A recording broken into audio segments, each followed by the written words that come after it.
Assalamualaikum warahmatullahi wabarakatuh. Nama saya Muhammad Rifki Riyadi dari kelompok 1 Sejarah Indonesia. Di sini saya ingin memperkenalkan nama teman-teman saya. Yang pertama Cindy Aulia Putri, yang kedua Nicholas Saputra, yang ketiga Fatia Mufida Amalia, dan yang terakhir Lisa Cindy Claudia. Materi kami adalah konsep dasar berpikir sejarah. Yang pertama, A. Berpikir kronologis dalam sejarah. Pengertian kronologis sendiri adalah kronologis mengandung arti pengetahuan tentang urutan waktu dari sejumlah kejadian atau peristiwa.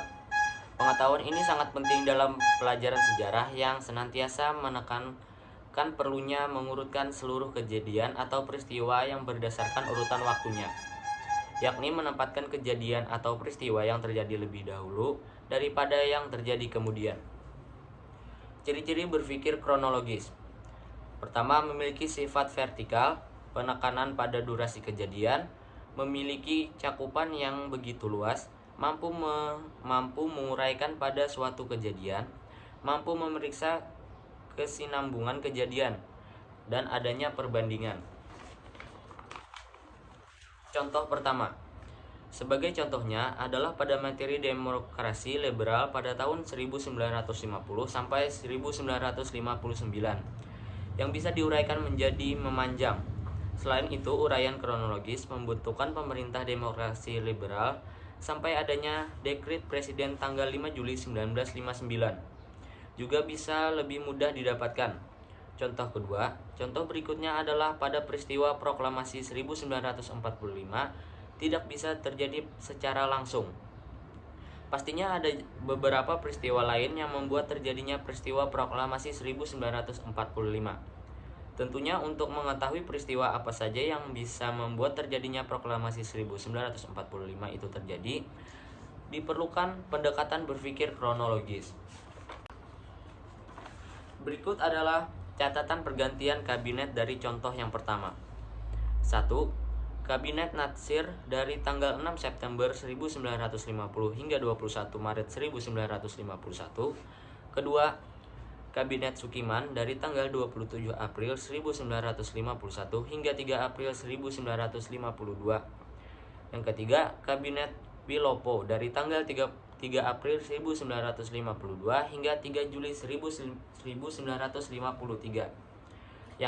Yang keempat, ada Kabinet Ali Sastro Amit Jojo dari tanggal 31 Juli 1953 hingga 12 Agustus 1955. Yang kelima, ada Kabinet Burhanuddin Harahap dari tanggal 12 Agustus 1955 hingga 3 Maret 1956.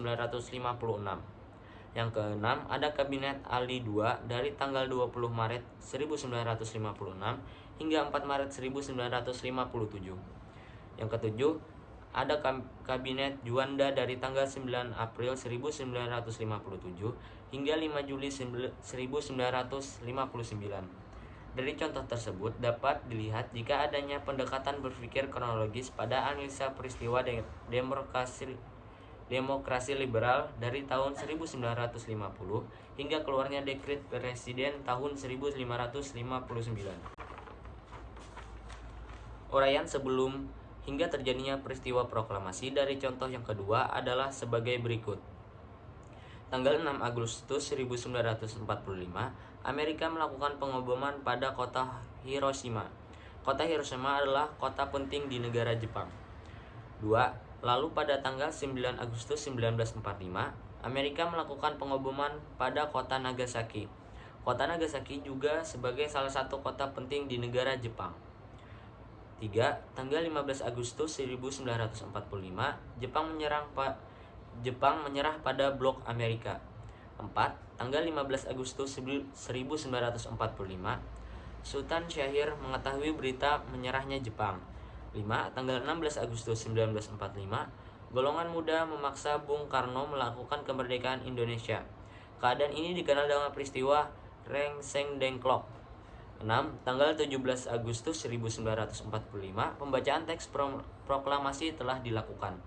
Dengan adanya pendekatan berpikir kronologis seperti pada contoh di atas, tentunya hasil uraian antara satu peristiwa dengan peristiwa lain yang saling berkesinambungan akan mudah diketahui. Perkenalkan, nama saya Siti Aulia Putri dari kelompok 1 Sejarah Indonesia. Konsep berpikir kronologis. Setiap peristiwa sejarah harus diurutkan sesuai waktu terjadinya secara runtut dan berkesinambungan. Tujuannya agar tidak terjadi anakronisme dalam sejarah. Ilmu yang mempelajari tentang peristiwa-peristiwa sejarah sesuai urutan waktu terjadinya dari awal sampai akhir. Kronologis peristiwa perumusan teks proklamasi hingga pembacaan teks proklamasi adalah salah satu contoh berpikir kronologis. Konsep perubahan dan berkelanjutan dalam sejarah. Perubahan adalah ketidaksamaan suatu keadaan dengan keadaan lain dari waktu ke waktu. Perubahan dari masa kolonial ke masa kemerdekaan. Keberlanjutan adalah perwujudan dari suatu proses perkembangan aspek hidup masyarakat yang terus berlanjut meskipun situasi dan kondisi berubah. Setelah proklamasi Indonesia menjadi negara merdeka sampai sekarang. Kenalkan, nama saya Nicholas Saputra dari kelompok 1, ingin mempresentasikan sejarah Indonesia. Faktor yang mempengaruhi terjadinya perubahan.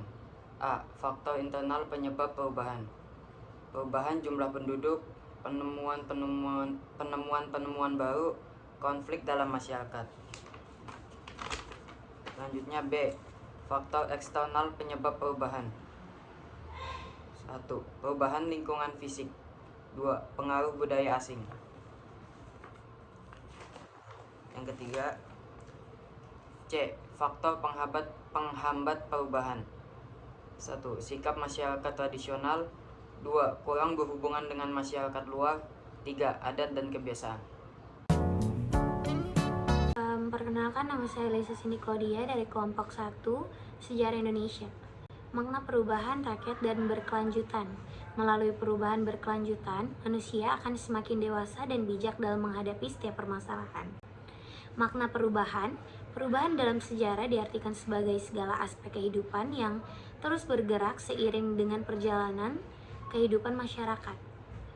Heraklitus mengatakan pantarei, artinya tidak ada yang tidak berubah, semuanya mengalir, masyarakat sewaktu-waktu bergerak dan berubah. Wertheim menuliskan, history is a continuity and change. Sejarah adalah peristiwa yang berkesinambungan dan perubahan. Perubahan kehidupan dalam masyarakat, ada yang berlangsung lambat dan ada yang berlangsung cepat. Arah perubahan dibedakan atas keadaan yang lebih baik, progress, dan keadaan yang lebih buruk, regress. Terima kasih. Perkenalkan, nama saya Fatima Fida Malia dari kelompok 1 Sejarah Indonesia. Di sini saya akan membacakan tentang makna keberlanjutan. Jadi, makna keberlanjutan itu adalah peristiwa yang berkelanjutan, artinya kehidupan manusia saat ini merupakan mata rantai dari kehidupan masa lampau, sekarang, dan masa mendatang. Setiap peristiwa tidak berdiri sendiri dan tidak terpisahkan dari peristiwa lain. Contoh yang pertama, cara hidup manusia perubahan dalam hal cara hidup manusia, di mana manusia pada awalnya hidup dari zaman batu yang hidup secara nomaden dan bertahan hidup dengan cara berburu meramu. Kemudian sering berjalannya waktu, mulai mengenal cara bertani. Perubahan tersebut membutuhkan waktu yang sangat lama dan melewati banyak generasi agar mengikuti perubahan yang ada. Contoh kedua, sistem pemerintahan Indonesia, perubahan sistem pemerintahan bangsa Indonesia, di mana pemerintahan bangsa Indonesia terbagi menjadi 3 periode, yaitu Orde Lama, Orde Baru, dan Reformasi. Selain itu, sistem pemerintahan juga berubah beberapa kali, yang dimulai dari sistem presidensial, sistem parlementer, sistem pemerintahan demokrasi liberal, dan demokrasi terpimpin. Sekian presentasi dari kelompok 1 Sejarah Indonesia. Bila ada salah kata mohon dimaafkan, kurang lebihnya tolong dimaafkan. Wassalamualaikum warahmatullahi wabarakatuh. Then come on, give this love a boy.